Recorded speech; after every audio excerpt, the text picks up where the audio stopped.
So, I've been playing my fair share of this cool game called Metal Gear Rising: Revengeance. You may have heard of it in the recent resurgence of memes this title had, but I can safely say that this game is objectively amazing. It has astounding character designs, game mechanics, a silly yet charming story, and of course a banger soundtrack. I could dedicate an entire video to all of these things, which I probably will, but today I want to talk about, in my opinion, the best character in the entire game. The video will contain spoilers, so if you want to actually enjoy the game the best you can, you might want to switch videos. Gah, who am I kidding? You've probably seen this guy at least 17,000 times contemplating about dipping his testicles in hydrochloric acid or some shit. I'm talking about no other than Samuel Rodriguez, better known to fans as just Jetstream Sam. He is a part of the Desperados, a gang of warmongers who really like the war economy, probably because it brings them that sweet, sweet cash money. There are, although, a lot of things that differ Sam from the other Desperado members. Things that make him a way more memorable character and antagonist to face. To find out what those are, we must first begin with a little bit of backstory that is so important that there's an entire DLC chapter dedicated to Sam himself. This Brazilian mad lad is trained in the way of a traditional samurai, and before joining the Desperados, had very little bodily augmentation, if you don't count the exosuit he is wearing. Sam inherited the Murasama, a crimson blade he wields for the entirety of the game, from his father, and like Raiden, saw it as a tool of justice, using it to kill an entire cartel group to avenge the death of his family. So much so, in fact, that he wanted to destroy the Desperados with it. This attempt eventually failed, leaving Sam with a heavily damaged arm after a duel with Senator Armstrong. Having no other choice, he joined the Desperados, who then replaced his torn arm with a bionic prosthesis. This is how we see Sam in the prelude to Raiden's ventures for justice in the main game. Even on the first glance, we can see that Sam is very different from the other Desperados. He is the only one with a mostly biological body, and interestingly enough, has a loadout eerily similar to Raiden's.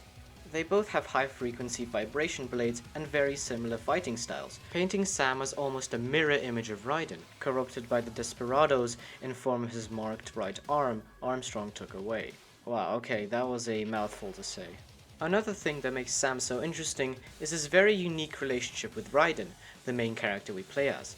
During their first standoff in the prelude, Sam is the only major human to fight us one-on-one, and obviously grossly outmatches us in skill. All of this while giving philosophical, almost mentorial remarks about your fighting style. This marks the beginning of a rivalry between the two characters, something very different to a hero-villain relationship. You see, Samuel is never openly against Raiden. He sees him as an unpolished stone, but obviously senses great potential in him. It almost seems like he truly cares about his development as a warrior and is more like a mentor to him rather than an outright villain. As we later find out, Sam isn't really the smug, overpowered mercenary we see him at the start of the game, and as it turns out, only joined the infamous Desperados simply because he had no other choice.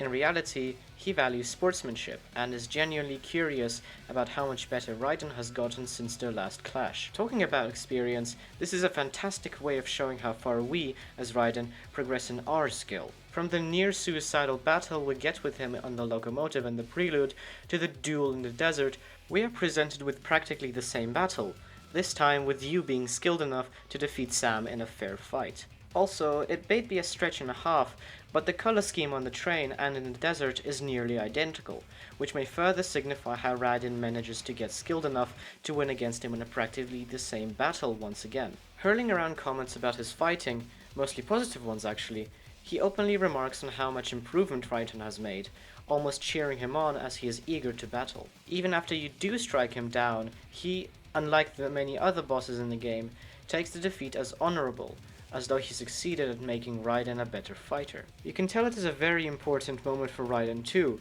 as he is the only boss, outside of maybe Armstrong, that you do not slice into pieces after victory, instead showing respect to him and his weapon, regarding to him as an equal. This, apart from other things, makes him so very different from any other antagonist in the game. He has, in the end, deeply honorable ideals and a healthy relationship with rivalry, accepting his own defeat at the price of teaching a warrior. He even devotes his Murasama, a sword passed through generations of his family of samurai, to Raiden.